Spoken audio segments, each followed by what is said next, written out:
on to our final speaker, Dr. Mathanda. He's an economist, or maybe I'm now very conscious of how I introduce somebody, because I shouldn't be naming their titles. Rather, let him come and introduce himself through his presentation, because I might misrepresent him. I've learned a lot this morning, and as such, I'm now a little bit cautious. I'm throwing caution to the wind as I introduce myself. I'm still trying to find out what exactly it is that I do. That really boggled with my mind. Without wasting much time, can I solicit a hearty round of applause for Dr. Mathanda?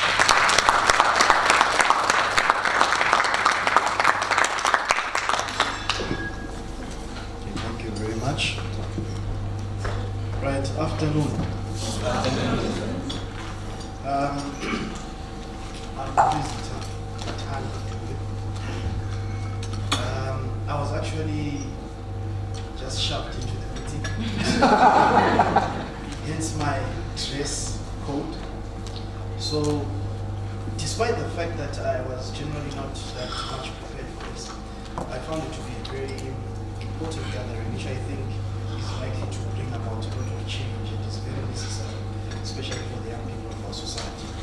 So, what I really do, I try my best to solve social problems. Social problems that relate to the economy, and social problems that relate to when people make choices about what they do. And I solve these problems from the location, not necessarily only that location, but I'm usually found at the National University of Science and Technology, at the Institute of Development Studies. So there we attempt to deal with challenges that people face in society, and I usually like to deal with those challenges that reflect on environmental issues, particularly violation of the environment and things like that. So if you happen to have a problem like that, it is wise to give me a shout. I think I'll be able to do something. So now, being mostly an economist and usually talking about money and values and things like that, I asked Vele, what is it that you want me to say? And he said, I want you to talk about development of the individual, development of a person becoming more effective. So what I'm going to do today, I want to talk about you and I.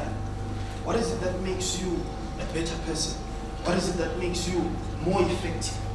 Then I want to also talk about those things that you should have within yourself in order to be very effective. And then thirdly, I'm going to speak about the situation that we find ourselves in as a country and the challenges that it poses for us from a business dimension, from a progress dimension. And finally, I'm going to talk about the self, the need to learn to love yourself. So those are the 4 things that I just want to talk about quickly.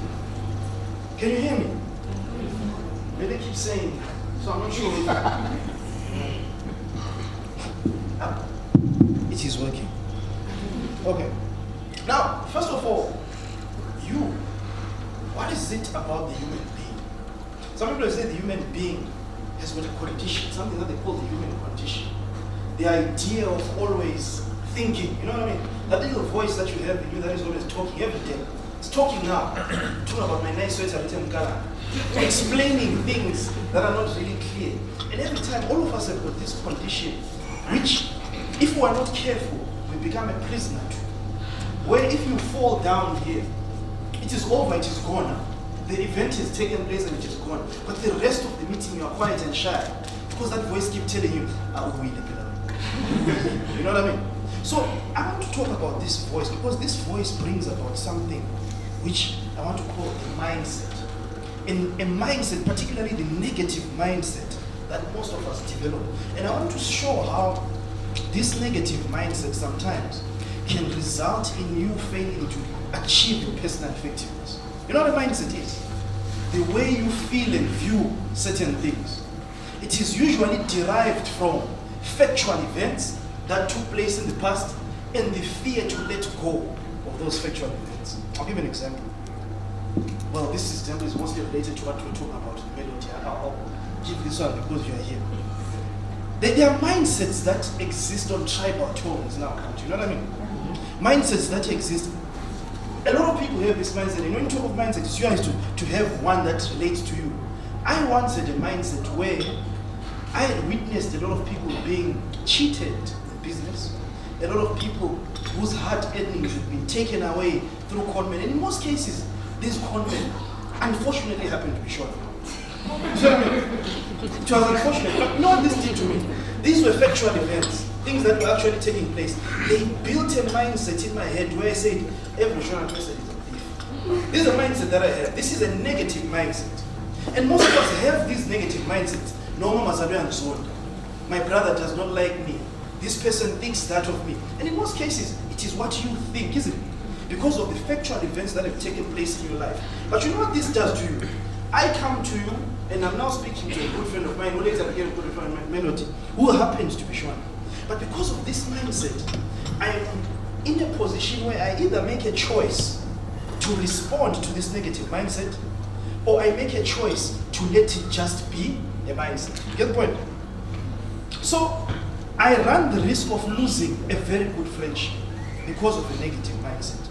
I run the risk of losing a good life because of your mindset. So we're asking, why is it that there are some people who you go to school with, but they always seem to be above? You can have the same terrible boss at work, but you have got this guy who's always happy at work, but you are always angry and you can't take it. But you're wondering why he's always so happy. It is because he has let go of that negativity and that negative mindset that is around this boss and chosen to live his life. So you run the risk of losing beneficial relationships, beneficial deals, simply because of negative mindsets. Now, what does that do to you? A negative mindset does not destroy the next person, is it? It destroys you. So you spend the whole day saying, so you spend the whole year saying, no, but I'm told. So you spend 12 months just waiting for that one day when you are going to get this person. But that person on the other 12 months is busy working, isn't it? Doing his own things. So you spend your entire life angry at this ex-boyfriend or this ex-girlfriend. Whereas who you believe has hurt you so much, even though there is no blood. But you believe it in your mind, and you believe that this person is evil. And you spend your entire life wanting to show this person to get even. This person is busy building things and so on and so on. Then one day they happen to be caught by Pimeto and say, Hechwa, you finally got your sport. But your sport only comes after the 12 years of doing nothing. You see? The 12 years of doing nothing, spending your entire time focusing on one day I'll get it. So these mindsets are very bad for you. So it is critical for the individual to evaluate himself and ask himself, is there anything that I'm holding on to every day that is so negative, that is pulling me behind? Is there any hatred that I'm holding on to that is pulling me behind and that is making me fail to see my vision for the future? Altogether. So you have to be honest with yourself and ask you this. If we had more time, we're going to talk about various dimensions from a societal level, from an education level, because the individual is composed mostly of three facets: your family, your work and career, and your social life. It is pointless to excel too much in one of these, because it is not good to spend the whole day at work if your family is suffering. It is not good to spend the whole day at the bar if your work is suffering. You have to have a balance within all these three spheres. But within these three spheres, you have to ask yourself, do I have any negative feelings that are making me not effective in all of these three dimensions? Altogether. Because if you're not effective, you're not going to have a vision. And if you do not have a vision, it is pointless to be alive. You see? Because you should be able to tell us where you see yourself tomorrow. Most of us, the reason why we fail is because we are not serious. You see, there is this thing called seriousness that we take very lightly. The idea of waking up and saying, in the morning I'm going to radio to listen, and actually doing it, it's very critical. Most of us fail to wake up in the morning and say we can do those things that we said we're going to do. So if you have a vision of what you're going to do tomorrow, if you have a vision of what you're going to do the next day, you should be able to articulate it to yourself and every day evaluate yourself against this vision. Altogether. So do you have a vision for your life from a family dimension? Do you have a vision for your life from a societal dimension? Do you have a vision for your life from a personal development dimension? And how long is this vision going to take? You see, if you have a vision, you're not interested in my vision, is it? Because you're focusing on yours. It is something that you are focusing on.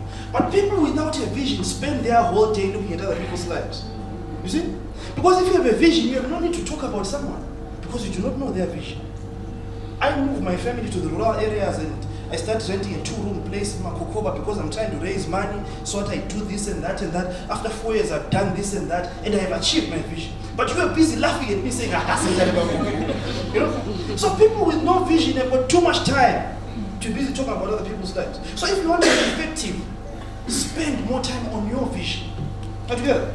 You need to have a clear vision statement that you articulate for the next 5 years, for the next 2 years, for tomorrow. And every time, you should identify those things that you are going to do every day, effectively and consistently to get to that vision. This is what you call your mission. So if you have a mission, you know that you want to do this and that, and you're asking yourself, so what is it that I should do to get to the point where I want to be? Then the activities that you are going to be plotting should be directly contributing to the achievement of your vision. Now, how do we plot these activities?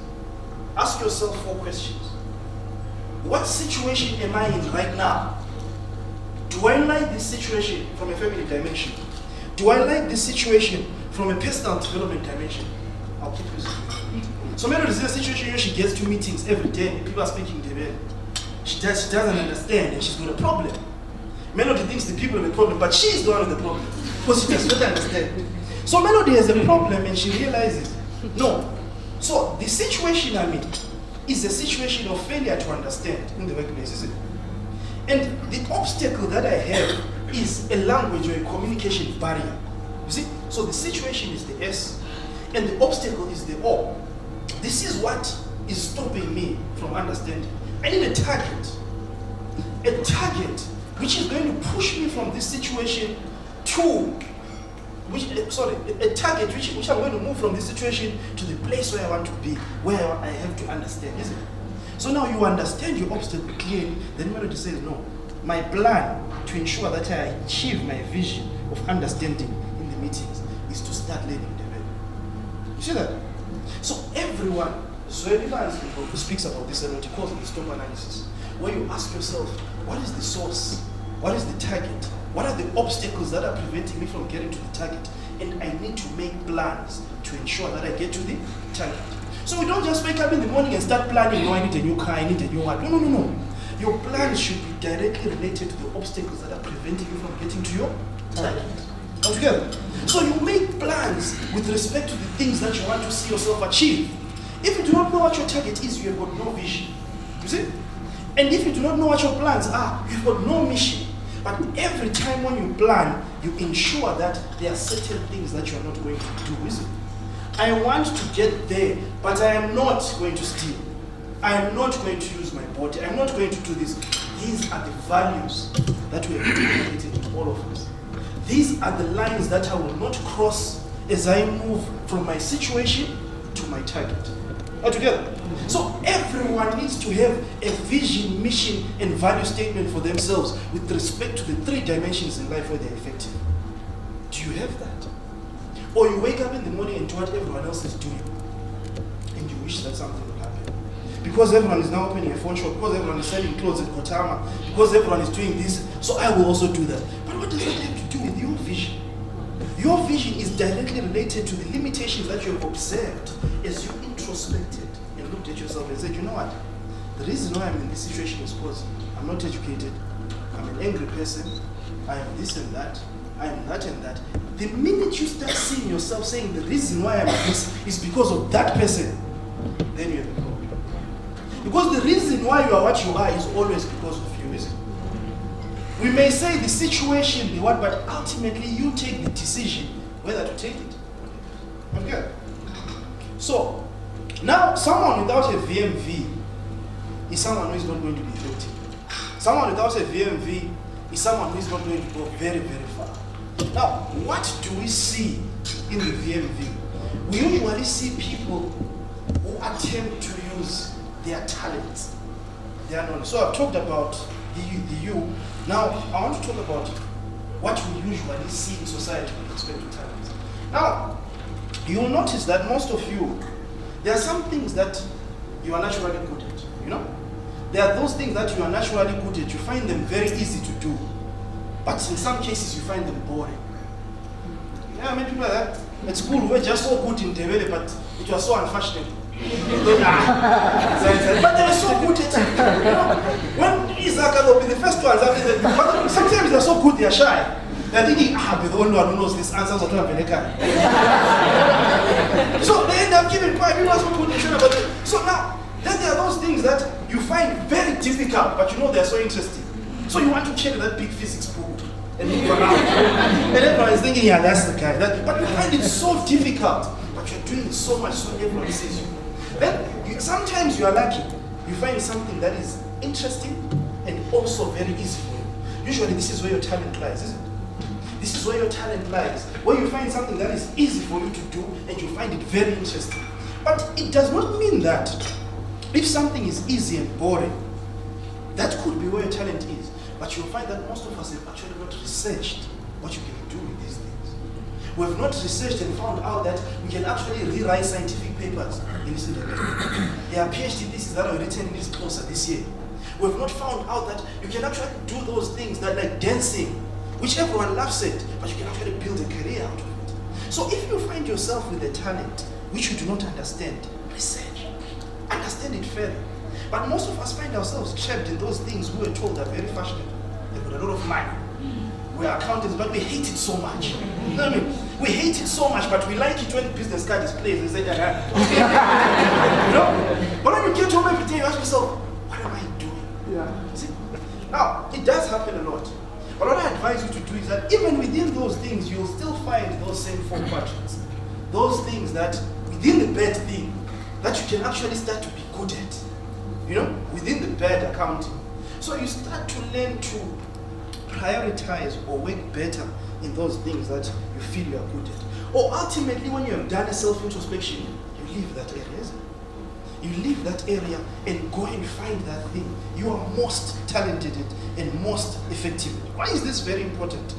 For you to be very talented and effective in what you do. Now, you'll find that most of us have, I don't know how to put this, have suffered a certain level of self-hate, especially as Africans.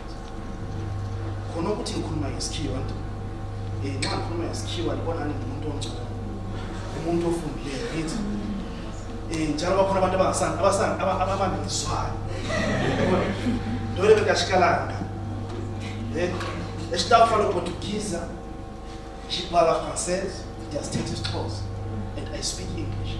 But every time when I move from English to my language, there is a certain level of inferiority that is associated with it. Do you know what I mean? Some of us were sent to schools where you beat it up for speaking vernacular. Some of us actually measure our level of education by the way we pronounce English words. We strive every day to know it and speak it in a certain way. And I always used to ask myself, how would someone know it's Shona? How would we be able to tell that this person is speaking Shona from a rich background? Is there anything like that? But in colonial languages, you can tell, huh? But I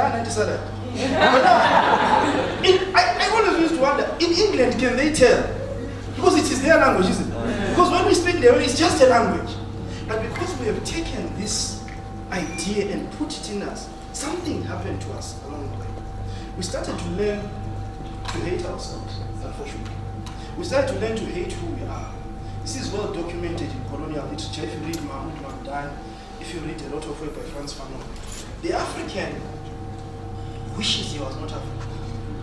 The African lives every day of his life wishing one day he would wake up white. He does not know it sometimes. It just happens subconsciously, you know? It's usually reflected in words like, that is backward. It was a Maka. Or you see the way he speaks English, the way he does. Not to say English is wrong. Guki explained that if you speak English or another language very well, and you are even better in your own language, then you are empowered. Yeah. But if you speak English so well, and you've got total disregard for who you are, then you are enslaved. So the challenge is most of us have become so enslaved to believe that the solutions that we have to come up with directly have to be rooted in the Western ideas. If it is not palatable to the way things should look in the West, if it's not nice and English enough, then it will not work. So as a result, when white people come here, they don't look at the culture of the people. They go straight to look at the animals. You know why? Because when they look at the people, they see a very bad imitation of themselves. A very bad imitation of themselves. So they rather look at the giraffes. But when you go to France, you really want to see the people. You see what they do. And when they go to Japan, they want to see the people. Because these people have learned to be original. They've learned to be original in what they do. They've learned to be original in their creation. So you guys are here talking about creating this, creating that. Now the question is, how original are you? How original are you in what you do? Are you solving problems? Are you solving our problems? Or you are working hard to be someone else? If you are working hard to be someone else, you are in the wrong area. Because what really pays in life is where you assist in the areas that are related to the people who you want to help. Are you together? So if you are attempting to recreate another world in your world, because when we already have a Caspar vest, it's very difficult to listen to a Kelvin. You see what I mean? So attempting to sound like a Caspar vest automatically relegates Kelvin else. You see what I mean? That is the reason why Machaivana is still strong, because he is him. That is the reason why Chapreza is strong, because he came as him. But the minute we try to say, it's finished. Because we already have something that is original in that direction. So in whatever you create, if you are going to be attempting to create something that reflects the self-hatred of yourself, you are likely to fail. Very much. And when you fail, you are likely to develop a terrible mindset where you are going to say, I don't really market Zimbabwe. But is it really the market or it is you? Ask yourself those questions every day. Finally, I want to talk about our situation. I said last thing was going to be our situation. Now, we have a hard economic situation in our country. Very terrible situation. But because we're Africans, as I've already said, we perceive this to be something to run away from. You know? We perceive this to be something to run away from. We grew up in a culture where we never ever had to think as black people. Most of us never ever had to think. We always had white guys who used to think for us, go and build industries, do this and that. Then they come and employ us. So we developed curriculums and syllabi that require us to be employed. You see? We are always looking to be employed because we know there is someone who's going to go and create the job. But it so happens in circumstances that we go to a point where the person who has created the job disappears. And the industries were locked up until this day. So now we need new people to start doing the thinking so that they create the jobs. But we don't have these guys. And the African, maybe not you guys, but the majority of the Africans who we have are too afraid to do that. They're too afraid to say, no, we have potholes. Instead of saying we have potholes, no, as far as there are no potholes. How do we fix them? Very few people think from that perspective. Where they see the challenge as the opportunity. Instead, they see the challenge as an enemy. So what we do, we run after the white man, isn't it? Go and find him closest where we can find him, starting with South Africa, Australia, all the way in able say, same thing, and the argument is always, there are no jobs here. But who's creating them? Whose duty is it to create them? And they say the government. Because in Zimbabwe, we've got to a point where if you don't say these three words, in most cases, you are irrelevant. Whatever you say, people start judging. These are the three magic words that you should start off with in Zimbabwe every time when you're public speaking. You know them? No. This is how you start. If you want people to listen to you and be very happy. So, before I say that, there's a time when we were discussing the board loans issue. And I was in a terrible position to be contracted by the Arabs to talk about them. So, in Zimbabwe, you know, you're not allowed to be Zimbabwe. You are not allowed. It's not possible to be Zimbabwe. You either have to be MTC or ZANU-PF. Zimbabwe cannot exist and just say, speak his mind. The minute you start speaking that, so I had the bad notion of coming and saying, God notes are okay, what's the problem? Everyone was like, So in Zimbabwe, if you don't start with these three words, Gawe must go. But you ask yourself, is there much sense in that? Because you ask, then what when he's gone? Because most of us have started to use our economic situation as a cover up for our ineffectiveness. where we are totally failing to do anything about our situation, and we find it so good to blame someone else and say, "Very high." You don't even know what you are going to do when he's gone. You find so much comfort in saying, "No, you must go." And it's because of him that this is happening. And we've got so many potholed roads. We've got so many non-functioning things. And what we are lacking are the minds to fix those things. Because we think these societies that we see were built overnight. They're built by thinking people. Thinking people say, "No, we have a problem there. We're going to do this and that to solve that problem." But instead of us doing the same thing, we say, "No, we have a problem there, we better leave." So today we've got young people who we wish to see starting to see things from that perspective. Where we've got a problem in society, let's try and solve it. Learn to love yourself and learn to realize that the reason why you love those other people is because they love themselves so much. They talk about themselves every day, put themselves on TV, sing like this, until you get to a point where if they love themselves so much, they should be good, so I should love them as well. So we spend the whole day looking over the chura, trying to find out what others are doing, when our own home is burning. So, so this is the time to start lighting up the fire. And understand that only through our own innovativeness, our own ideas, can we see a better country. Thank you.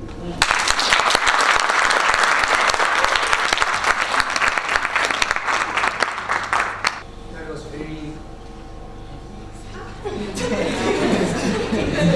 Can people help me with the words? That was very... Entertaining. Yes, deep, exciting.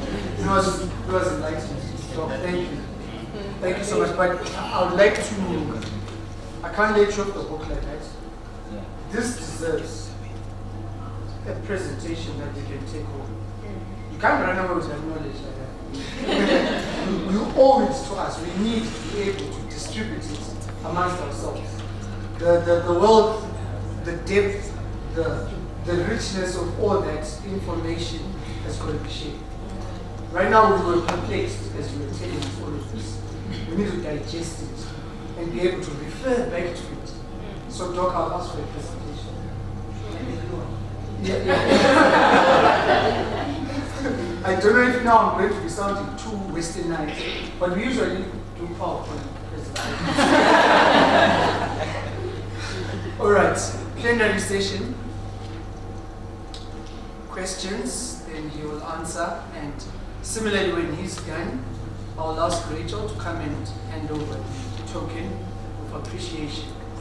So show by raising hands, those that have questions. Yes, that's the first one there.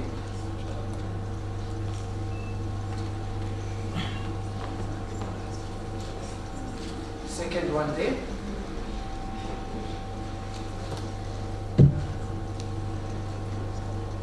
Oh, third one, yes. Fourth one. So those will be we'll take the first round, those four, and then you'll respond, then I'll take a second round. So please remember, I told you that's one. That was, what was the second one? Second one was somewhere there. Him. Yes, Brian, yes. Brian. Second was Brian, third was Reggie, and fourth was... So in that order, please can you give us your questions? Okay, my question is it wrong to try to be someone else?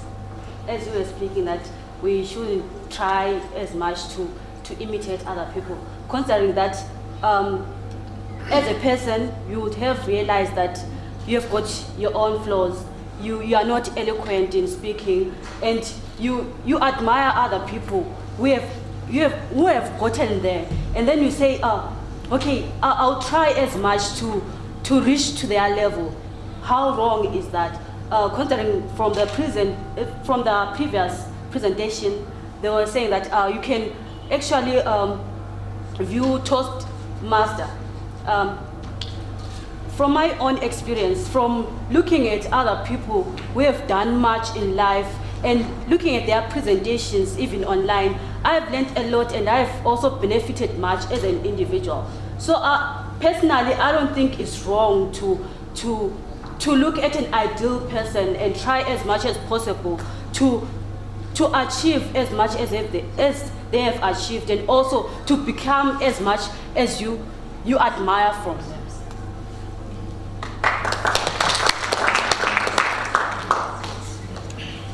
Thank you, Mr. Melele. Doctor, I like your position quite well. But my question is the how part. We've been nurtured in a white-man's ideology, in our education system, our economic system, the so-called democracy, Christianity. It's more like a white-man's ideology. This is who we are. We've been made to be small servants. This is who we are. Now the challenge is, how do we think outside the box?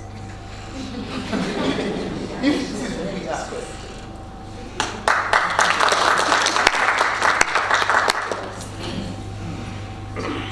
First and foremost, thank you for the wonderful presentation. My question is similar to the previous question, is to say how we've heard so much throughout, we read about the Jews, how the Jews do it, and we always converse and talk about these things that we should do it like them, but where do we actually start? How do we go about it?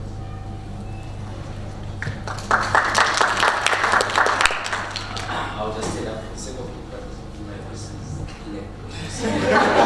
Because I'm in a situation where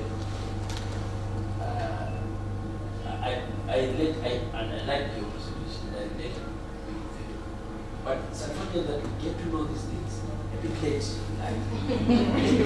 You've already lost it. So my question that I'm saying is related to this, I'm saying, how do we bring this learning, how do we bring these things and interpret so that when kids grow, they grow with the right kind of thinking cap.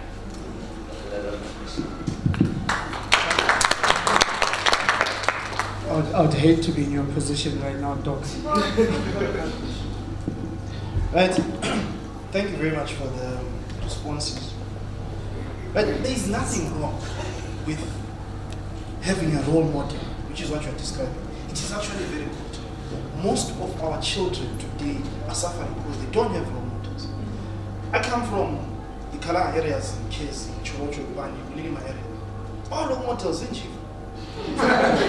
So you see what that destroys the child and teaches the child that is the way to go. But what is challenging, what is problematic is when you lose yourself in the role model. You see, you should have your vision to be something like the role model, isn't it? And you should have your activities that push you in that direction. But never get to a point where you attempt to decode the role model's vision. Where you now make the role model's vision yours when you do not know it. Because you do not know what this person got there. But what you see is what they are at. So the only thing that you can see from a role model is a target. Only. You are never you may be lucky sometimes to be in tune with their plans. But they will hardly tell you everything, isn't it? But you can see the target and you can ask yourself, how do I also get there? Isn't it? What is stopping me from getting there? And can I make the necessary plans to get there? This becomes your vision, isn't it? The challenge that most of us have is we now attempt to become the role model. So you hear it in words like the what of Zimbabwe.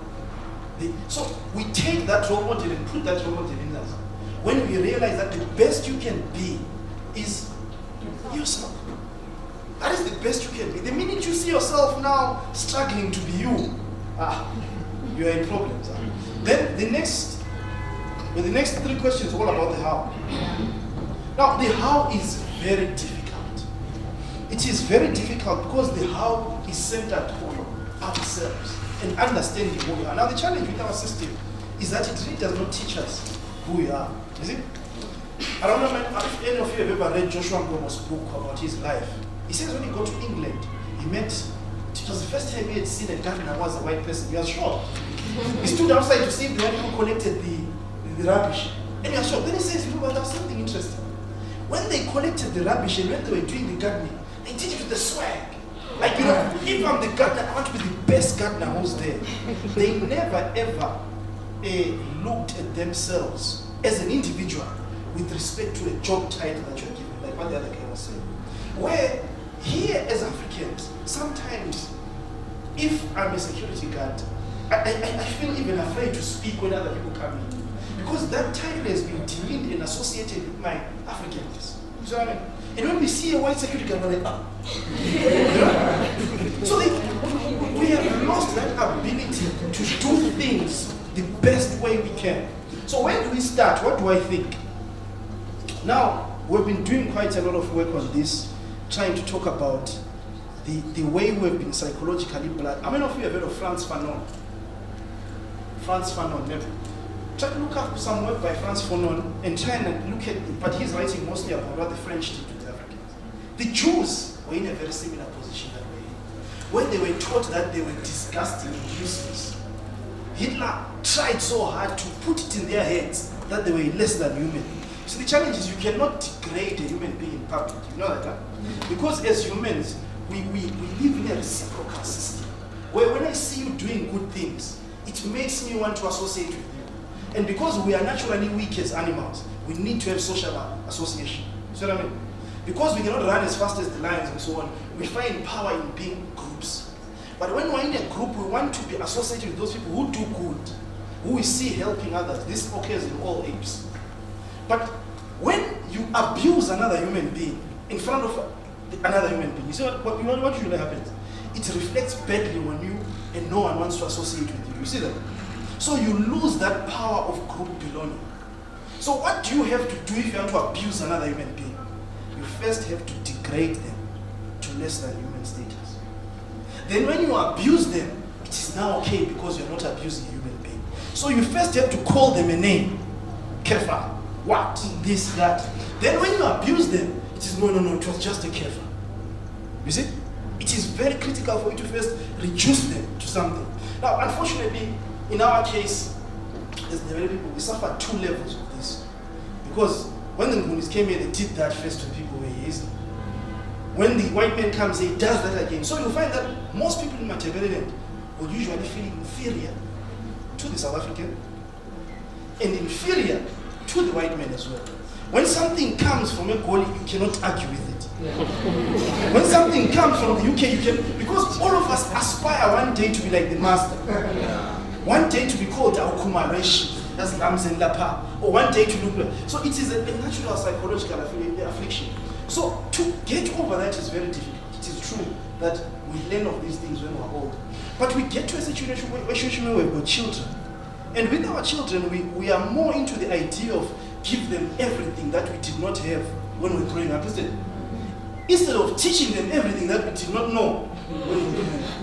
So we should start by teaching our children to love themselves.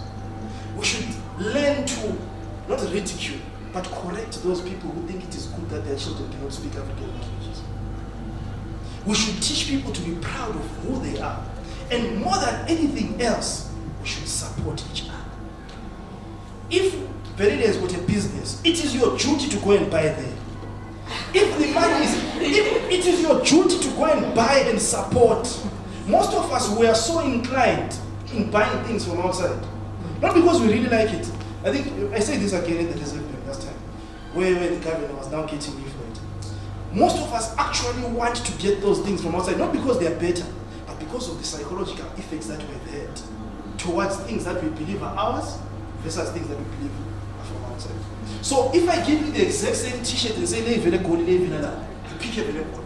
Not because it's better, because of how you feel it. So we have to start redecorating our minds and learning to support what is ours. If we've got something happening in Black, go and support.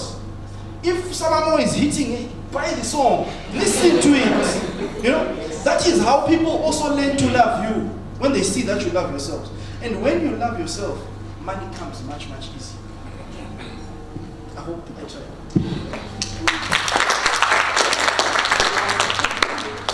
This guy is difficult to corner. I thought that those questions were really, personally, I would have been in a deep corner. Yeah, he spoke about something that really is like people like Paul Smith, Gucci, Armani. Felipe has got his brand of suits. Support him. The doctor said so. Support him. Questions? Last round of questions. 1. There was that one there. 2, 3, Sunny. 4. because you two haven't spoken, 5, 6, and that, oh. Okay. Okay. Well, let me stop at those 6, then we'll take another round. In that order, I've even forgotten. It was 1, 2, 3 Sane, 4 Swale, 5, and what was the 6th one? Pro, 6. Yeah. In that order, please. Thank you. Thank you so much, Doc, for the nice presentation. I just think I also want to contribute on behalf. See, every day we make choices that actually reflect on our enslaved, as you and the how of overcoming that is to actually start doing things that actually emancipate us. You see, one of the things that my wife and I have decided when we go shopping is to buy Zimbabwe straight. We get to Greens, we do not buy foreign products because we are embracing Zimbabwe. You get it?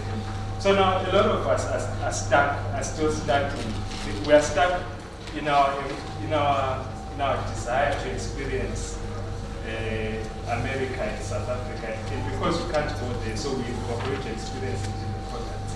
So we are having I'm a conflict saying what I drinking in Canada. I remember a couple of years ago, if you were drinking Oros, you were not, so good. Right? So we need to start at that very basic level. Then the other challenge that we are still struggling with, which we need to divorce ourselves from, is the idea of thinking indigenous things are inferior. Okay? So I've got a company, and then the company, like a good example. If you wanted a lawyer today, right, and you've got a choice between Cochrane and Welsh, and Ube Tachiona and Twangirai, you would definitely think Cochrane and Welsh is something. The other day, I think Lumkanda were chatting about how I don't like the Utiu, I'm still struggling accepting that I can buy a drink called Utiu. It's not in me. But you see, we have to emancipate ourselves from that and accept indigenousness and accept ourselves. That's why we now run away from the pressure of an accent. See, when you're still in that pressure of an accent, just stop it. Because you know what happens. Right now, if someone has gotten an accent, for example, we're going to laugh, but you're laughing, it shows you're a slave. Stop it. And I think it starts from those little things. And when you start doing those little things every single day, we create what? We create habits. And habits make what? Make character. And then after that, we become a better.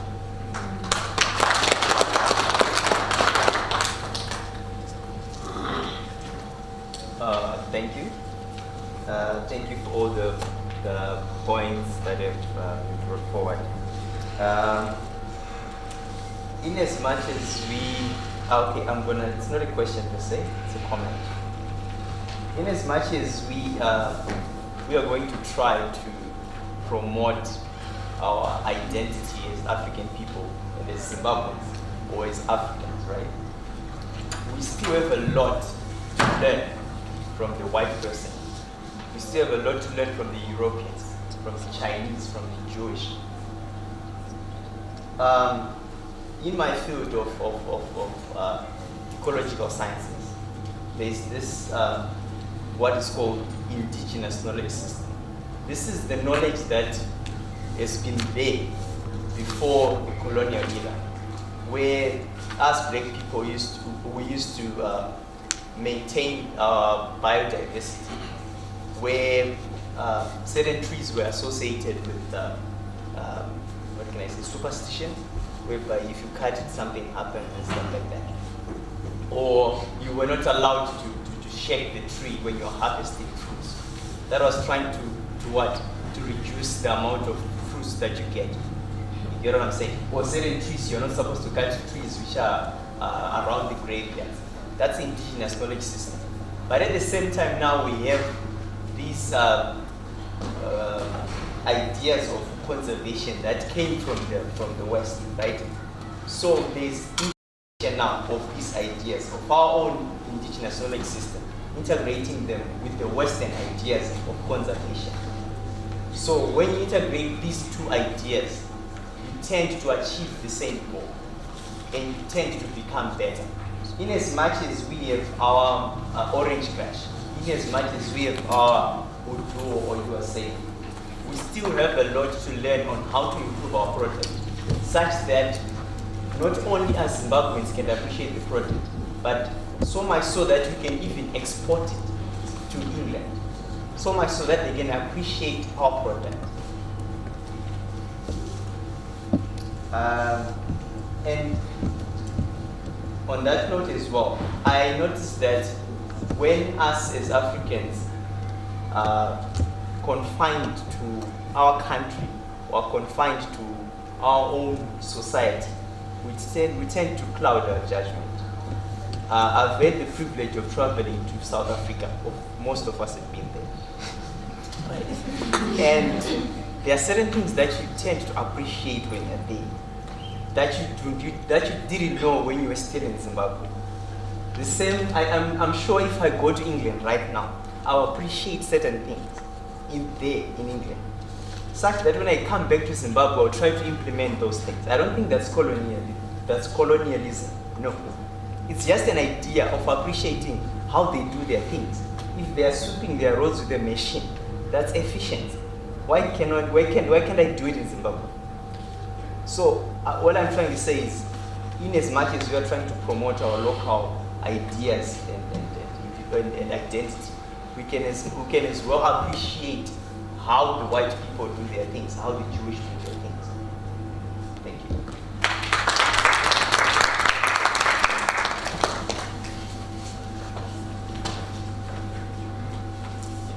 Thank you for that presentation.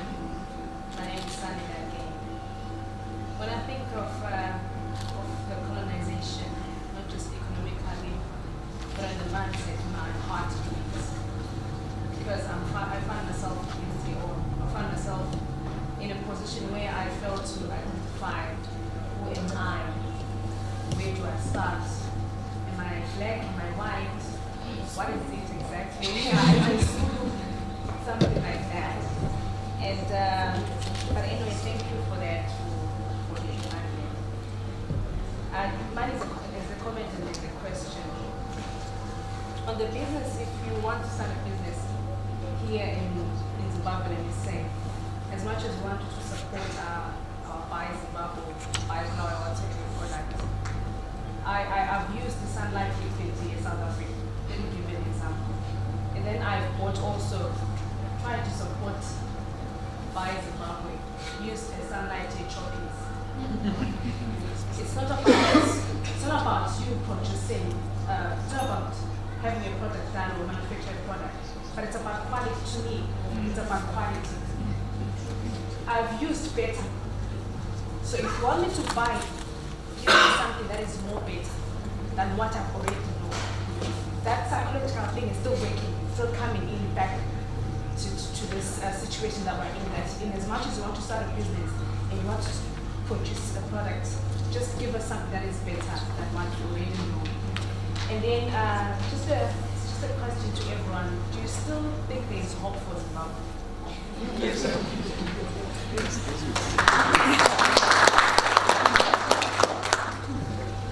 Thank you for your presentation, Doctor. My name is Swali. I'm supposed to say what I'm good at, but what's relevant right now is that I'm a lawyer by profession, and there's 2 or 3 lawyers being registered in Ulaya almost every week. And we have targets to meet, like at work, I've got a target to meet every month. Otherwise, it's just, I'm lucky enough to get a basic salary. Most young lawyers in town don't even get a basic salary. It's you eat what you kill, basically. It's like it's a jungle. And there are other countries. There's South Africa, there's Botswana, there's Namibia that are looking for professionals. What will keep people like me and young professionals, what is going to keep them in Zimbabwe? That's my question. It's kind of like similar to Saleh's question. If they hope for Zimbabwe, what is going to keep us around? There are lawyers who've been 7 years experience, but you've now been reduced to a junior lawyer because your lifestyle, it's frustrating. It's really frustrating. So my question is really, what motivates you to stick around? And financially, you know, you've got your doctorate and whatever, is it viable for you to stay in Zimbabwe? Is it viable for all these young professionals to stick around in Zimbabwe for the greater good, you know, fight for country? Really, when you get to that point, tell yourself that, okay, let me do this. Yeah, that's basically my question.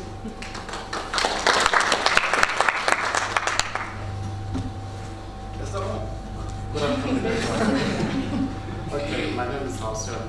I want to comment a bit before I ask my question. My comment is on when Mr. McCoy started the presentation in the morning, he talked about embracing our African identity.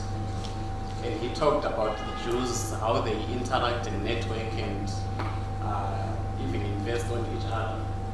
And there's something that is called spider mechanism. Those who read economics, I think, even we don't have that bit about it. Spider mechanism is whereby, you know, the spider, the other person supports each other and it just connects, the dots connect. That's how the Jews and the Indians, I believe, do their work. They share the knowledge, they support each other's businesses. You know, they are just together in everything that they do. So I actually value and appreciate this topic about embracing our African identity. I think that's where most of us lay, we have been kind of, yes, mentally enslaved somehow. Taught that we cannot do without one white person's bank, white person's, you know, even doctors, we think white doctors are better than black doctors. What if they started the same course or the same degree? There's just this not supporting each other as blacks. My question is why so? Is it jealousy? Is it individualness? We just want to do everything. There's this individualistic behavior. I want to be better than Velila, I want to be better than the doctor. Why is it so? Then I think the other problem is our education system. Are we taught what to think or are we taught how to think? There's a problem, I think, with our education system. Are we taught what to think or we are taught how to think? Then if we are taught what to think, there's a problem. We should be taught how to think. I think that's where the problem is. Most of the time, we just take the book that was written in America, it's an economics textbook. We read that, we take that outside. Should we just not digest and come up with some new things out of that? To think our own new ideas as Africans. Then my last question that I meant to ask is, we talk about this westernization thing. Is it possible, well, to talk of being independent, not being independent per se, but to do less with westernization as Africans? Is it so possible? No, that's my question to you. Thank you.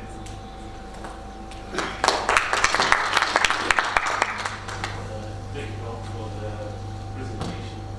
My name is Providence, and I recently relocated from here. And I do subscribe to the idea of colonization and all that, us wanting things from outside, etc. But I think when you move from law and go to the heart of corruption, like, you start to realize that sometimes it's not about you wanting something that is Western or something that is from South Africa or that kind of thing.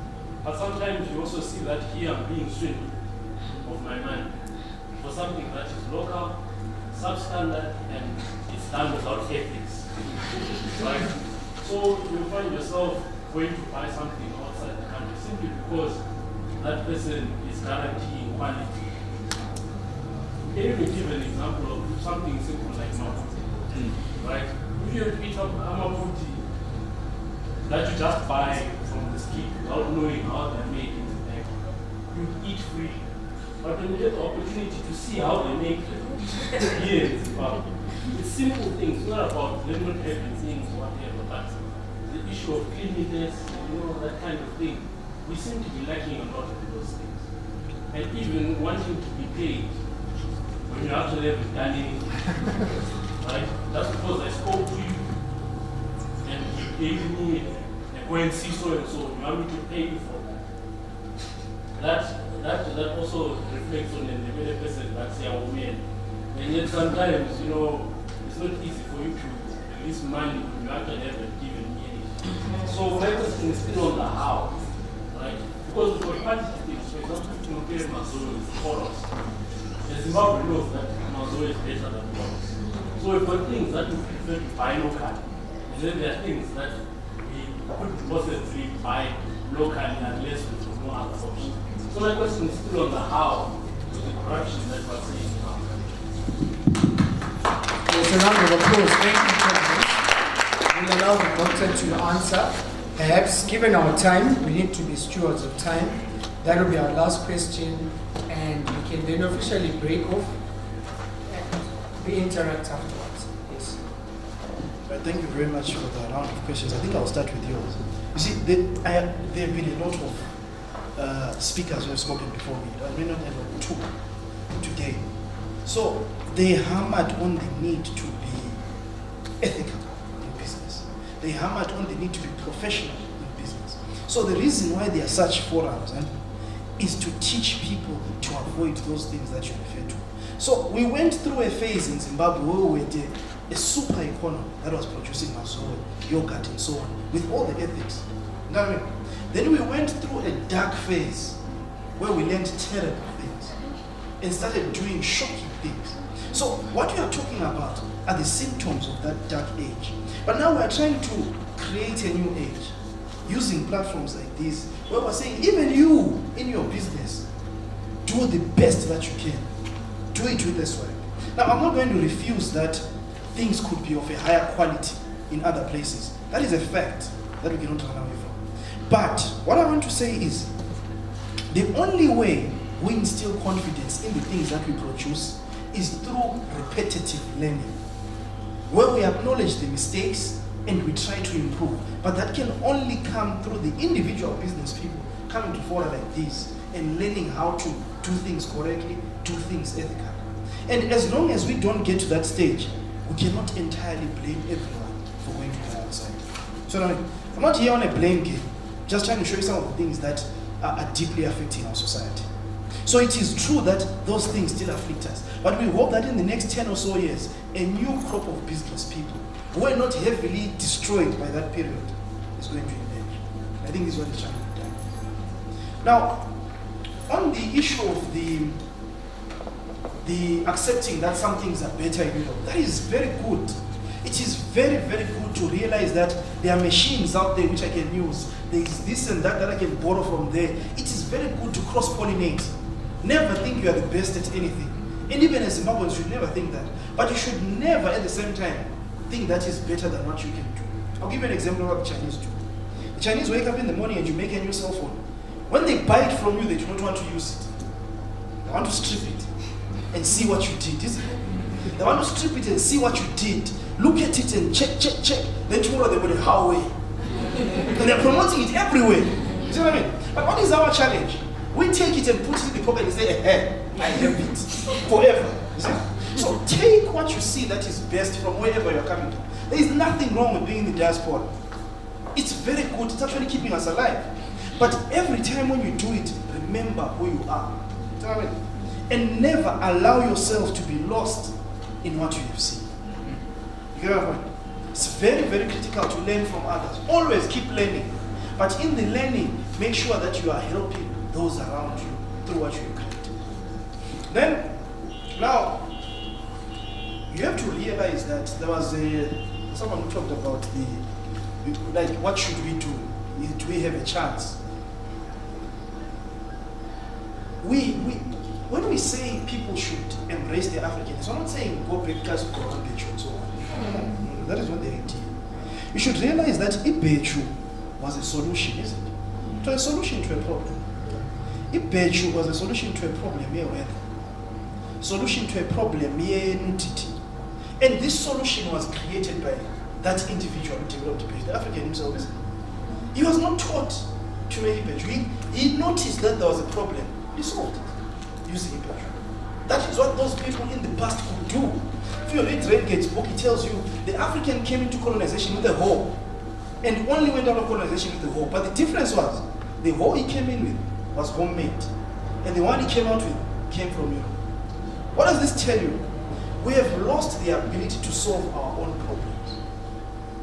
We have lost the ability to solve our own problems. We're not saying go back and wear my picture. We're saying, can you go and get the spirit of your forefathers who were able to solve their own problems, smelt iron, smelt gold, without being told by anyone how to do it. But today, as Africans, we always have to first get approval for anything that we want to do. So we are taught how to govern ourselves. We are taught what to do, and if someone overexceeds, for example, Paul Kagame was the Rwandan president. The people of Rwanda came and democratically voted, and 90% of them said they want him to stay on. But it was now more than 2 terms. And because more than 2 terms is not in line with ideologies, we say Kagame must go, Kagame must go. But is that correct? The Chinese said we're going to do our own way. We do not care about your democracy, we will have our own council. And today we're buying things from them. The Iranians said we're going to do things our own way. We're going to have a religious state. Today they are super powerhouse.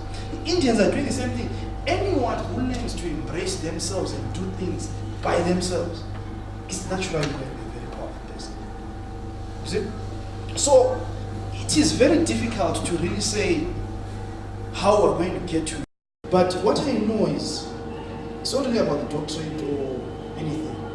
There has been something terrible that happened in our society. When we were speaking too much, we were separated as a people. You see, all of us have got that ID number. That goes back to the 43 what, N39, B16, whatever. You know what that means? Something that we proudly hold dear and dear. It means that you as an African were never allowed in the city. When you were found in the city, we were supposed to locate your village of origin if you are not working and send you back there. Because as an African, you belong in the rural areas. Now this was not changed after independence. We still have that ID number that locates us in a rural village. So as a result, you ask someone like me, who was born in Lawa, grew up in Lobula West, you have to ask me, where do you come from? But that is not true. I do not even know that place. That is where my father comes from. But I have to respond and say, kids.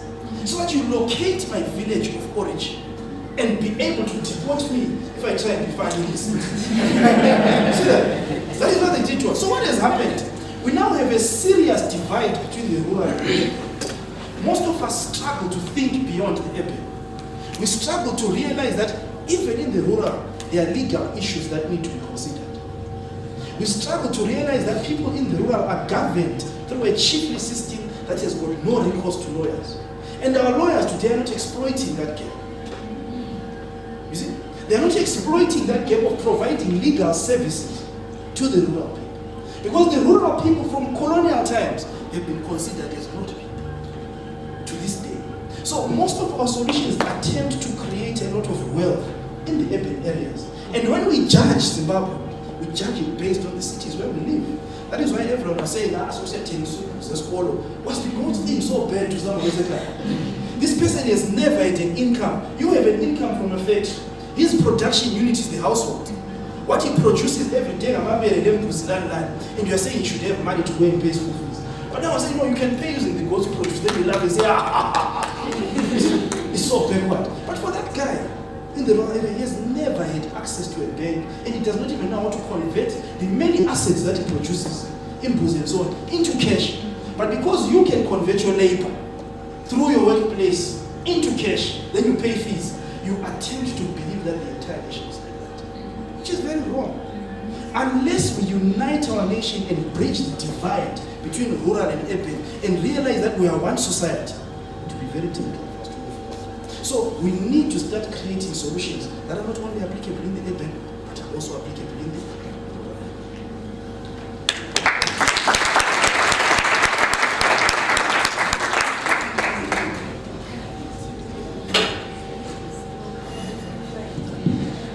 The doctor is philosophical.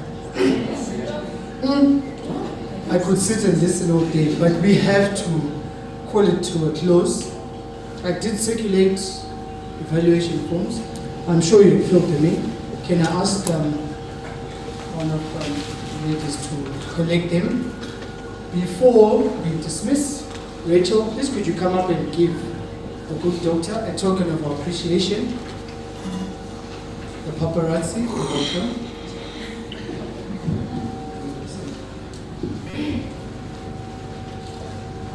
A round of applause.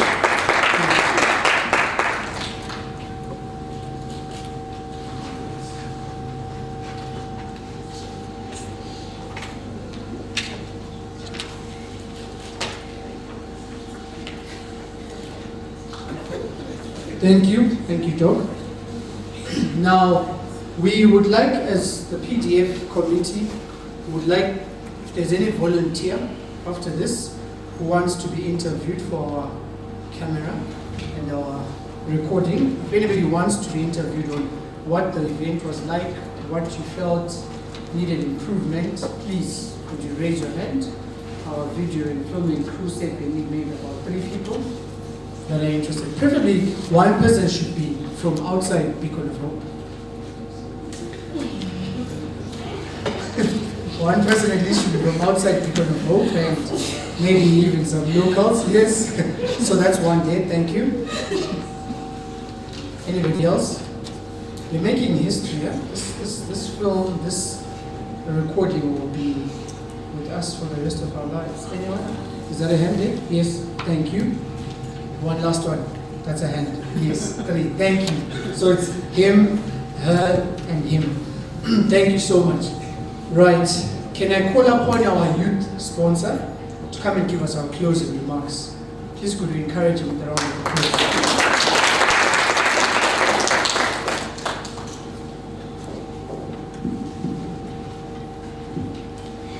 Hello everyone. Thank you so much for the opportunity to give this vote of thanks. I want to start off by saying, I think to Velile, to Yolanda there, a couple of years ago, you remember, a couple of years ago we were in sort of the same space, launching something, and I think this is something, this is deja vu. And we want to appreciate that this process that began a couple of years ago is still going on, and so I really want to appreciate you.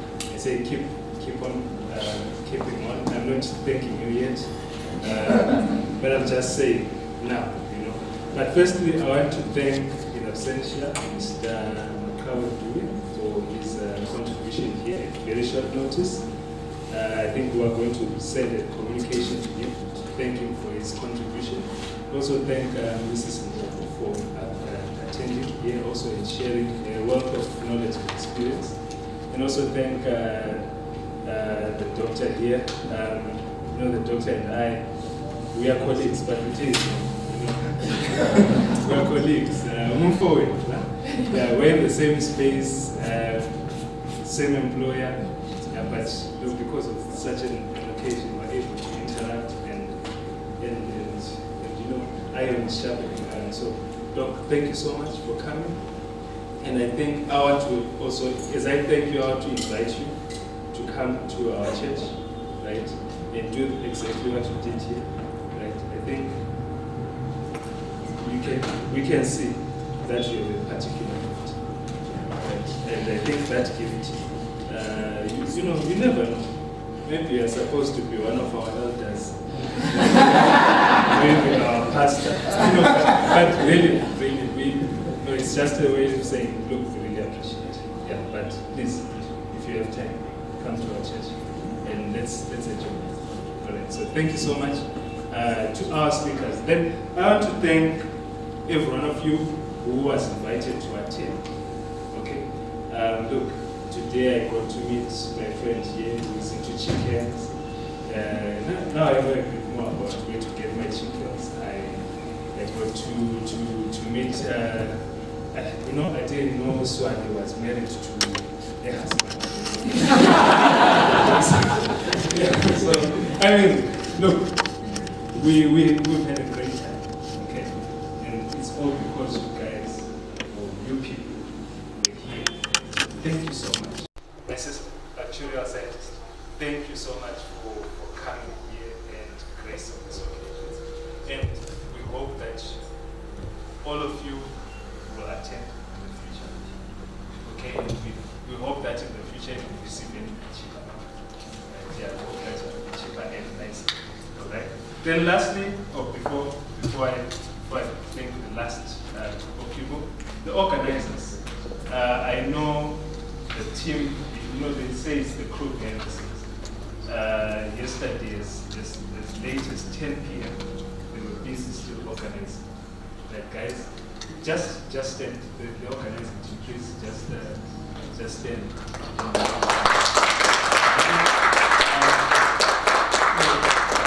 These are the people who, the other ones are that side, so it's not just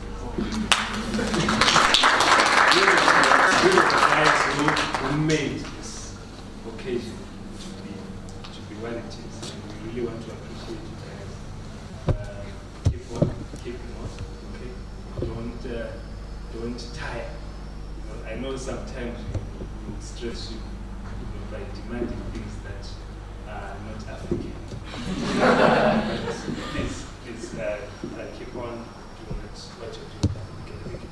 And lastly, I want to thank the sponsors of this event. That's not me. Okay. I'm the youth sponsor. I think they just need to define what it is that I do, but yeah, I'm the sponsor. Look, I want to thank the church for allowing this occasion to go on, and think that thanks will convey it. Mr. Wendele is going to convey it to the church board and really communicate our appreciation to the church board and to the pastor and everyone else above. That look, we thank you for allowing us to be here. That thank you. Now you can also thank me.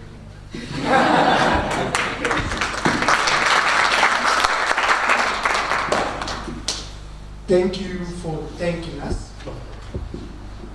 And with that said, perhaps closing remarks, or should I say a parting shot. This was just the launch. It's the beginning of a very long journey, and you people that came out here are part of history. I hope that going forward, together we can craft something that will make our lives better. The idea behind PDF is to get a better version of you, well, with a more African context. But ultimately, we want you to become a better Mto, a better Fitz, a better Pro. I want to be a better Velile, but I need to have my vision, mission, and values as has been articulated. So, as PDF, that's what we intend to do. We do not know it all as a committee, we don't. I want to disclaim that right now. We don't know it all, and we depend on you to tell us where we're going wrong, one, tell us where you want to see improvement, and hopefully tell us how we can get more people on board. This is not for us. Ultimately, it's for you, and all glory and honor must be given to God at the end. That is why you find the costs are really suppressed as much as is possible. We try hard to suppress costs. We get sponsors, we get people who will give us certain duties and chores at no cost or as a sponsorship, so that the ultimate end user, being you and me, doesn't have to pay much to attend. And the caliber of people that we bring ordinarily will cost an arm and a leg, but we manage to use whatever means and ways possible to get them here for us. So with that said, I want to thank you.